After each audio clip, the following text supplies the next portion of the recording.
Connecticut is poised to become the 16th state in our nation to legalize pot for medicinal purposes.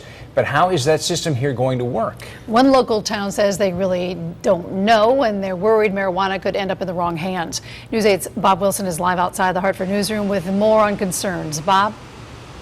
Now, the governor says he will sign it and it will become law. However, people in Southington, the Planning and Zoning Board has been discussing it last year. That's when they started talking about it because they had such an outcry against it. People don't want to see marijuana fields in Southington.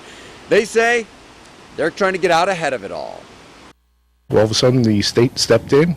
They passed the law, so we moved it right up on our agenda. It's complicated and on its way to a pharmacy near you. Medical marijuana, passed by lawmakers, ready to be signed by a governor in favor of it, but not well understood by the public, including law enforcement. One of our biggest concerns is trying to find information on this. And the latest information we've been able to get is from the Connecticut Department of Consumer Protection, which is dated the 22nd of May, so this is very fresh. Tonight, town leaders met in Southington to discuss what little they know about the soon-to-be law. We're thinking of really three areas: dispensing, production, and consumption. So around dispensing, we really want to limit where dispensing. You have to be a licensed pharmacist, so that is part of the legislation.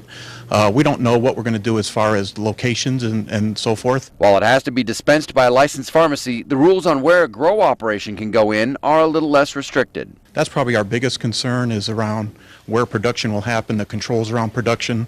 I mean, this is something that you just have to really tightly control, even more so than current controlled drugs. Town leaders worry that if they have pot growing legally in Southington, it will illegally find its way into schools and onto the streets. Last year, 50 plants were found growing in a field in Southington, and it has other residents upset and uneasy. Producers grow more crop than dispensaries need.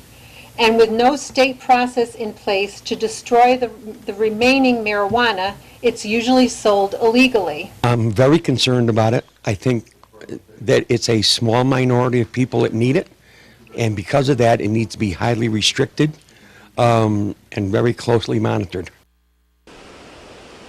Now, keep in mind the federal government has not signed off on this. Federally, it is against the law, and they say they will prosecute, they will go after people growing it and illegally dispensing it.